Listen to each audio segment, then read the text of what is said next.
नमस्कार आप सभी को। तो गैस सिलेंडर की स्थिति तो आप सभी जानते हैं।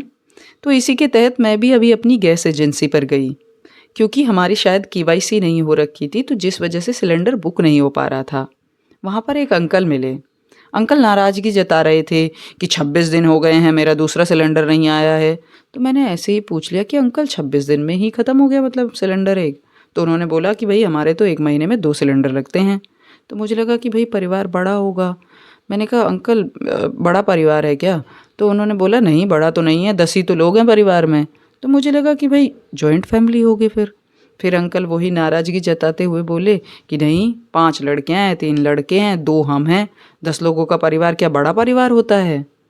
अब इस बात से मुझे एक चीज़ समझ आई कि हमारा जो भारत है वो कई अहम मुद्दों से जूझ रहा है और हम बहुत सारे मुद्दों पर चर्चा कर रहे हैं, लेकिन जो इन सब मुद्दों की जड़ है पॉपुलेशन, उस पर कोई चर्चा नहीं कर रहा है। कर रहे हैं कि गैस सिलेंडर्स की कमी हो रही है, पेट्रोल नहीं मिल रहा है, सरकार ने स्ट्रैटेजिक रिजर्व्स नहीं बनाए हैं। लेकिन कोई ओपोजिशन, कोई भी सरकार से ये क्यों नहीं पूछ रहा कि सरकार ने इतने सालों में पॉपुलेशन कंट्रोल करने के लिए क्या नीति बनाई, क्या योजना बनाई? क्यों हमारे इलेक्शन जीतने की चाह देश को हराती जा रही है?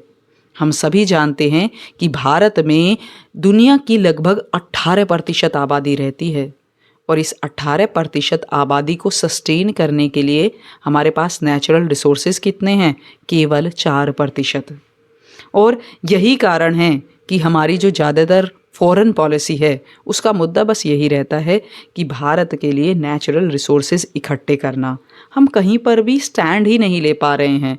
क्यों स्टैंड नहीं ले पा रहे हैं? क्योंकि इतनी बड़ी पॉपुलेशन को भाई सस्टेन करना है, इनके लिए खाना, इनके लिए बहुत सारी चीज़ें, नेचुरल रिसोर्सेज जुटाने हैं, इसीलिए हमारा कोई स्टैंड ही नहीं है। अब यहाँ पर कुछ लोग ये कहेंगे कि भाई चाइना कैसे कर पा रहा है, वो कैसे इतना डेवलप है? देखिए, चाइना में दुनिया की लगभग 17% आबादी रहती है और उनके पास लगभग 17% नेचुरल रिसोर्सेज भी हैं। अब आप समझिए एटलीस्ट उनके पास एक सस्टेनेबल रेशो तो है। हमारे पास 18% आबादी और 4% नेचुरल रिसोर्सेज।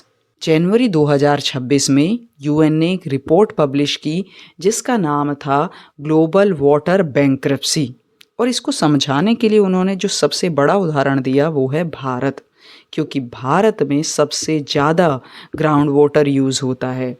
लेकिन 700 में से 256 जो डिस्ट्रिक्ट हैं हमारे, वहाँ पर ग्राउंड वाटर जो है उसका जो स्तर है वो काफ़ी गिर गया है, या तो वो क्रिटिकल है या फिर वो ओवर एक्सप्लॉइटेड कैटेगरी में पहुँच चुका है।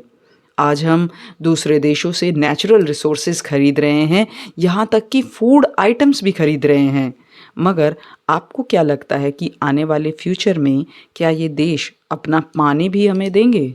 ऐसा नहीं होगा। हमें अपने फ्यूचर का इंतज़ाम खुद करना पड़ेगा। मैंने कई वीडियोस में देखा जहाँ पर लोग कहते हैं कि उस देश की तरक्की क्या होगी जहाँ पर 80 करोड़ लोगों को फ्री राशन बांटा जाता है। मगर आप सोचिए, इतने लोगों को अनाज बांटने के बाद भी ग्लोबल हंगर इंडेक्स में 127 देशों की लिस्ट में हम 105वें नंबर पर आते हैं। इसका मतलब समझ रहे हैं ना आप कि हर साल रिकॉर्ड पैदावार होने के बाद भी, रिकॉर्ड डिस्ट्रीब्यूशन होने के बाद भी देश की एक बड़ी आबादी भूखी सो रही है। क्यों? क्योंकि हमारी जो सरकार है वो दूसरी चीज़ों पर फोकस ही नहीं कर पा रही है। वो देश में बस खाना पहुंचाने और नेचुरल रिसोर्सेज का इंतज़ाम करने में लगी हुई है।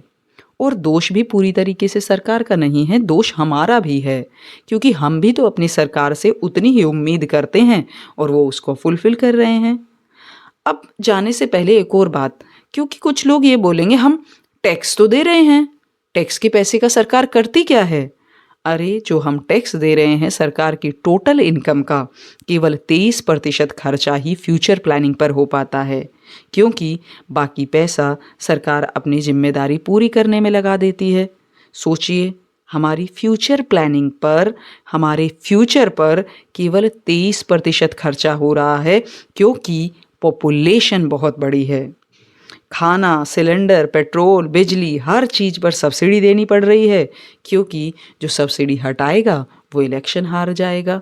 और कोई भी इलेक्शन हारना नहीं चाहता, क्योंकि फैसले तो वही ले सकता है जो पावर में हो। तो अल्टीमेटली ये जितनी भी चीज़ें हम फेस कर रहे हैं, उनकी जड़ पॉपुलेशन है और उस पर कोई बात नहीं कर रहा है। हो सके तो इस पर चर्चा कीजिए। आज नहीं तो एटलीस्ट आने वाले समय में कुछ बदलाव आ पाएँ। अगर आपको हमारी वीडियो पसंद आई है तो इसे लाइक कीजिए और शेयर कीजिए। हमारे चैनल को सब्सक्राइब कीजिए। धन्यवाद।